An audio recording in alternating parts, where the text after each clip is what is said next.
So in this video, I am going to discuss developmental biology by IFS Institute. So you can see in the B part, you can expect 4 questions from this chapter, and in C part, approx 6 question you can expect. So what is development? The lifelong process is started with single cell zygote. So when the sperm fertilizes the egg, it leads to generation of the zygote N plus N2N. Then there is formation of blastula, gastrula, then adult, then death. So these are the series of progressive changes which occur in an organism, which we can say as development. So इनमें 4 steps होते हैं। पहला है growth, then commitment, then differentiation, then morphogenesis. Development आपका एक तो animal development हो गया, एक प्लांट डेवलपमेंट हो गया। If we are talking about animal development, so here you can see when sperm fertilizes the egg, it creates the zygote, which upon various cleavages and processes and growth can form 2 blastomere, then 4 blastomere, then 8, then monula formation, then blastula formation. Then you can here see in another species, it leads to 2 blastomere stage, then monules, then blastula, then differentiation cell movements.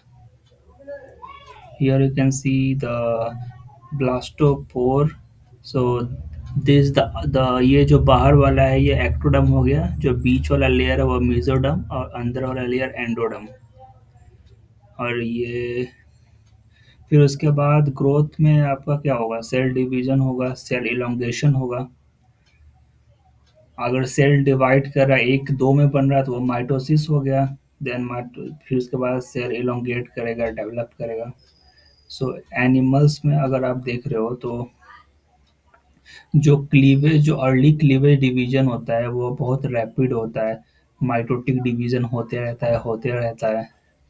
Then the gap phase absent in cell cycle, G1 and G2 phase absent in early development, only S and M phase present होता है। Cell elongation absent, then growth occur only by the cell division। Okay, फिर उसके बाद Yolk support early development, rapid cell division occur, cell size decrease, in each cell division cell size increase। ऐसे आप देखोगे तो cell size ऐसे ऐसे decrease होते जा रहा है, zygote 2n n n n। फिर यहाँ से बहुत सारे सेल, जब जाइगोट बना तो वो सबसे बड़ा था, उसके बाद से प्रोग्रेसिवली साइज डिक्रीज होता गया। Rapid cell division in animals occur up to mid blastula stage तक होता है। उसके बाद आप देखोगे कि जाइगोट जीन एक्सप्रेशन, तो इसमें नॉर्मल सेल साइकिल अराइज होता है, इसमें गैप फेज आ जाता है, G1S G2M सारे चीज आ जाते हैं, नॉर्मल सेल साइकिल ड्यूरेशन। ये प्लांट का डेवलपमेंट हो गया कि जाइगोट, फिर basal cell, globular stage, heart stage, torpedo stage, ये तो आपने पढ़ा होगा। प्लांट्स में योल्क एब्सेंट होता है, ये याद रखना है।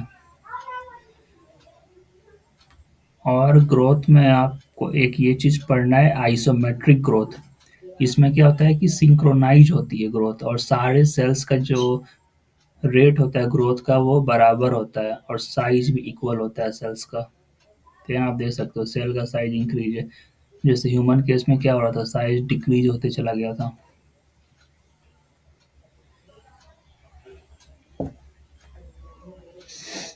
फिर एक है एलोमेट्रिक ग्रोथ, इसको हम बोलते हैं अनसिंक्रोनाइज ग्रोथ, जिसमें अनइक्वल सेल साइज फॉर्मेशन होता है।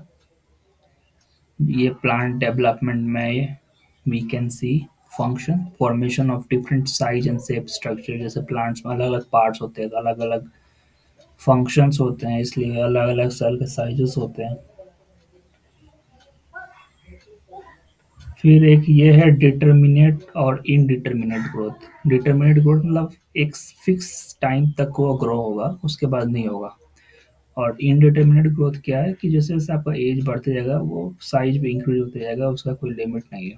Through out the life you can see the growth, जैसे प्लांट्स में होता है, बट एनिमल्स में हमारा क्या होता है, डिटर्मिनेट ग्रोथ होता है। और एक रीजनरेशन का केस है जो डैमेज टिश्यू से, जैसे लिजार्ड का टेल आपने देखा होगा खुद से आ जाता है। तो और भी एग्जांपल है जैसे हाइड्रा, एम्फीबिया और मेमेलियन लीवर। हमारे अंदर एक भी स्ट्रक्चर है वो है लीवर, जो अगर आप उसे हाफ कट कर दोगे then it will regenerate to full. फिर ये कमिटमेंट, एक्टोडर्म, मेसोडर्म, एंडोडर्म, जैसे वो सेल्स जाइगोट से आपका बन गया, फिर उसके बाद कैसे कैसे डिफरेंट स्ट्रक्चर्स डिफरेंशिएशन किस में होंगे, बिकॉज आपके बॉडी में भी अलग अलग सेल्स बनाने हैं, राइट। तो वही है, जैसे आप यहाँ देख सकते हो। नेक्स्ट वीडियो में मैं और बताऊंगा इसके बारे में। Thank you everyone.